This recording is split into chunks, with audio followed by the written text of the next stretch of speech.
வணக்கம். அவதூறு பரப்ப நீதிமன்று தடை, அர்ச்சனா எம்பிக்கு கட்டளை. யாழ்ப்பாணம் போதானா மருத்துவமனை பணிப்பாளர் மருத்துவர் சத்தியமூர்த்திக்கு எதிராக அவதூறான கருத்துக்கள் தெரிவிப்பதற்கு நாடாளுமன்ற உறுப்பினர் மருத்துவர் ராமநாதன் அர்ச்சனாக்கு நீதிமன்றம் கட்டாணை பிறப்பித்துள்ளது.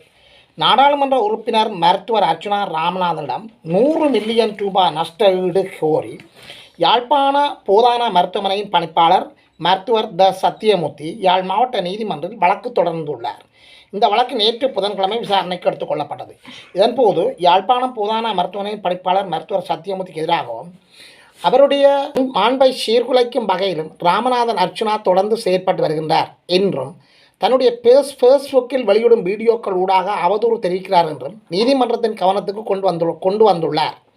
அர்ச்சனாவால் கூறப்படுகின்ற கருத்துக்களில் எவ்விதமான உண்மையும் இல்லை என்பதோடு அடிப்படை அறமற்ற நபர் ஒருவருடைய கருத்தாகும் என்று வழக்காளி மருத்துவர் சத்தியமூர்த்தி தனது சத்திய கூட்டிலேயே தெரிவித்திருந்தமை தொடர்பில் சட்டத்தரணியும் நீதிமன்றங்களில் வழங்கப்பட்டுள்ள தீர்ப்புகளையும் சுட்டிக்காட்டி நீண்ட சமர்ப்பணம் வழக்காளி தரப்பில் மன்றில் முன்வைக்கப்பட்டது.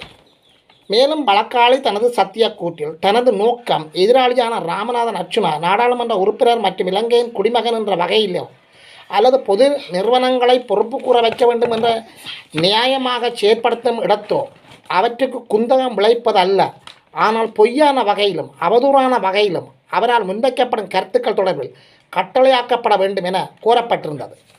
குறித்த விடயங்களை செய்மடுத்த நீதிபதி வழக்காளியால் கோரப்பட்டவாறு அவருக்கு எதிராக அவதூறான கருத்துக்கள் எதனையும் தெரிவிக்கக்கூடாது என எதிராளி ராமநாதன் அர்ச்சனாவுக்கு இடைக்கால தடை உத்தரவு பிறப்பித்துள்ளார்.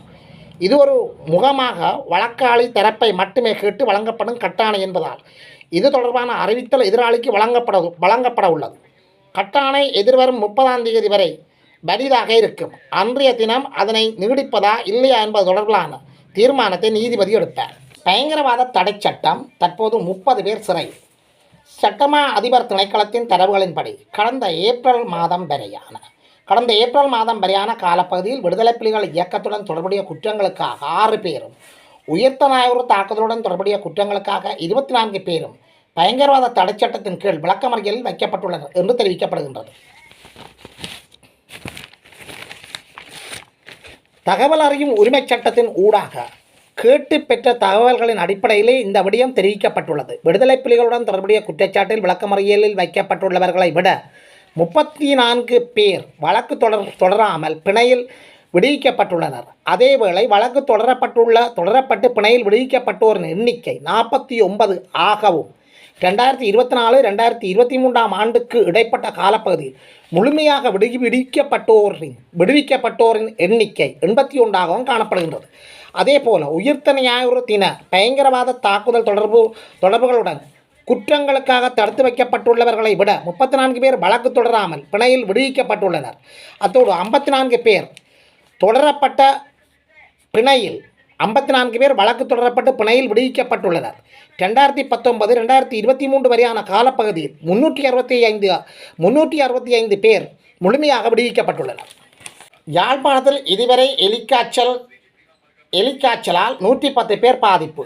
யாழ்ப்பாணம் மாவட்டத்தில் எலிக்காய்ச்சல் காரணமாக இதுவரை 110 பேர் பாதிக்கப்பட்டுள்ளனர் என்று யாழ்ப்பாண பிராந்திய சுகாதார சேவைகள் பணிப்பாளர் மருத்துவ கலாநிதி கேதீஸ்வரன் தெரிவித்துள்ளார்.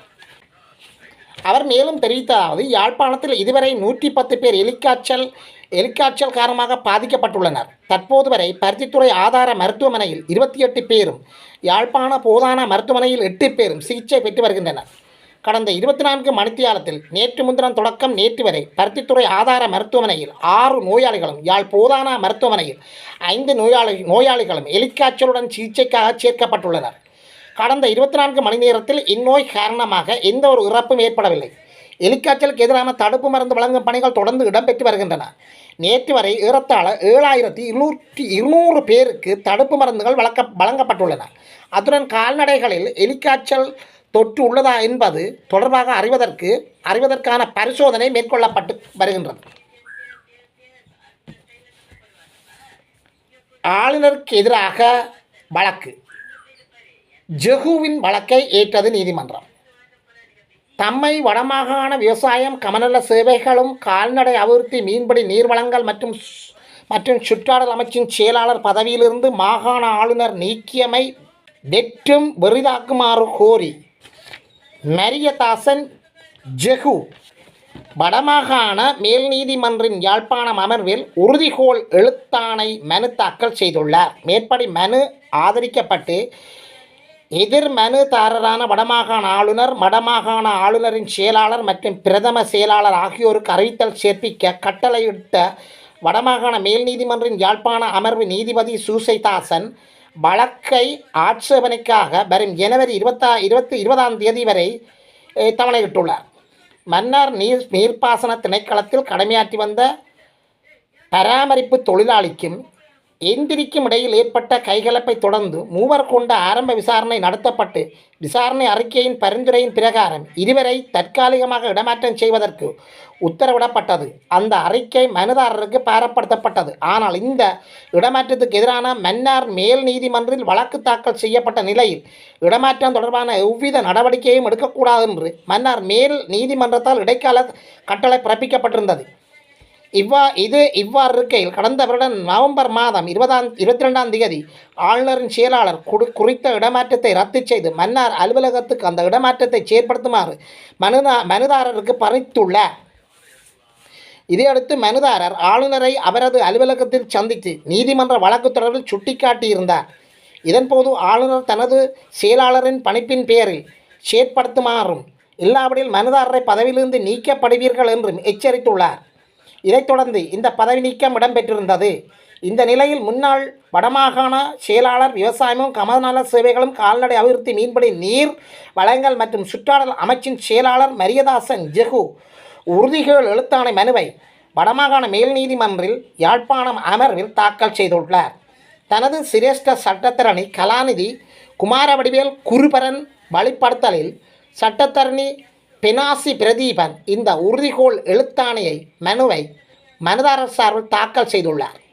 மனுவில் தமது பதவி நீக்கல் தீர்மானத்தை இடைநிறுத்தி வைக்கும் இடைக்கால கட்டளை உள்ளிட்ட இன்னும் சில நிவாரணங்கள் கோரப்பட்ட நிலையில் இந்த வழக்கு எதிர்வரும் ஜனவரி 20 எதிர் மனுதாரர்களின் ஆட்சேபனைக்காக எடுத்துக்கொள்ளப்பட உள்ளது. அனுராவால் நேற்று வரிச்சலுகைகள். வரி விலக்கு வருமானம் ரூபா 1,50,000, $12.5 மில்லியன் மறுசீரமைப்பு, $15.1 மில்லியன் நிதியிருப்பு இலக்கு. ஜனாதிபதி அனுர குமாரவால் பல்வேறு வரி திருத்தங்கள் மற்றும் வரிச்சலுகைகள் நேற்று அறிவிக்கப்பட்டுள்ளன. வரி விலக்கில் குறைந்தபட்ச தொகை முதல் சேவை ஏற்றுமதி வரையில் அனைத்து துறைகளிலும் கணிசமான அளவு வரிச்சலுகைகள் அவர் அறிவித்துள்ளார். நாடாளுமன்றத்தில் நேற்று உரையாற்றிய ஜனாதிபதி அனுர குமார திசாநாயக்க தெரிவித்ததாவது, 2022 ஆண்டில் ஏற்பட்ட பொருளாதார நெருக்கடி காரணமாக மீண்டும் ஏற்பட எமது அரசாங்கம் ஒருபோதும் அனுமதிக்காது என்பதை நான் தெளிவாக கூறி வைக்க விரும்புகின்றேன். 2028 ஆண்டு முதல் நான் கடனை மீளச் செலுத்த வேண்டும் என்றும் இதனால் நாடு நெருக்கடிக்குள் தள்ளப்படும் எனவும் சிலர் போலி பரப்புரைகளை அரசாங்கத்துக்கு எதிராக மேற்கொண்டு வருகின்றனர்.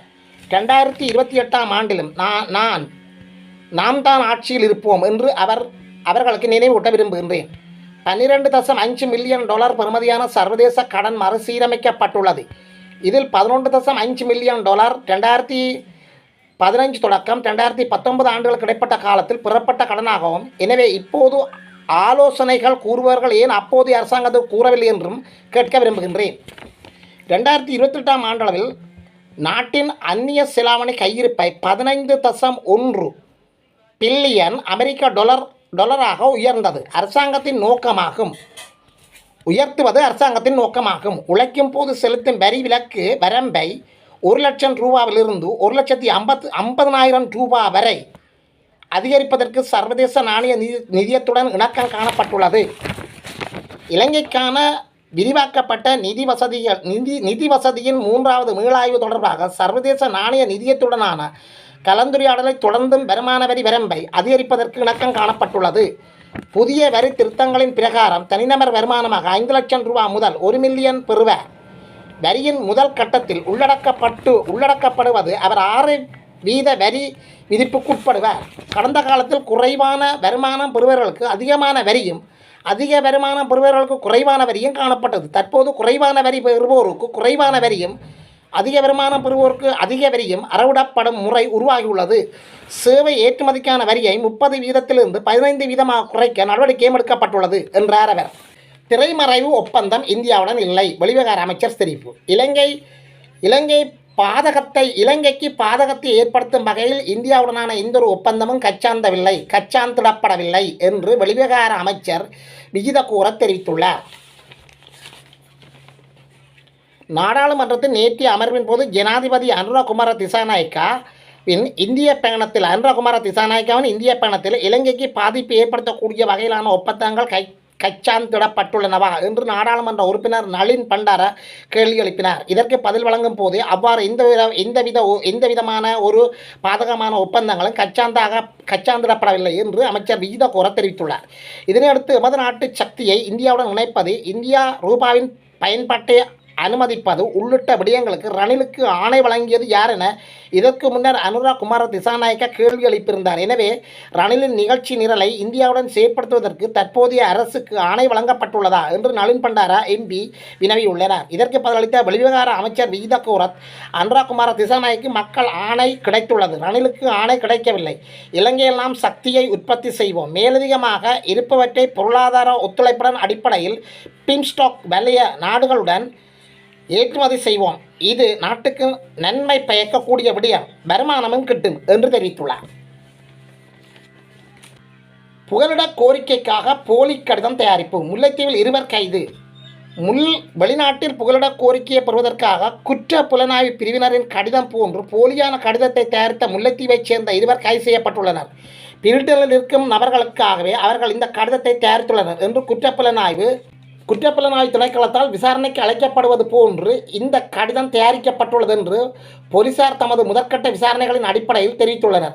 கைது செய்யப்பட்ட இருவரும் 28 மற்றும் 33 வயதுடையவர்கள். சந்தேக நபர்கள் நீதிமன்றத்தில் முற்படுத்தப்பட்ட நிலையில் அவர்களை எதிர்வரும் 24ஆம் தேதி வரை விளக்கமறியலில் வைக்குமாறு நீதிமன்றம் உத்தரவிட்டுள்ளது. சந்தேக நபர்களிடம் மேலதிக விசாரணைகள் இடம்பெற்று வருகின்றன. புலம்பெயர் நாடுகளில் உள்ளவர்களுக்கு இதுபோன்ற பாரதூரமான குற்றச்செயல்களில் எவரும் ஈடுபட வேண்டாம் என்று போலீசார் பொதுமக்களை அறிவுறுத்தியுள்ளார்கள்.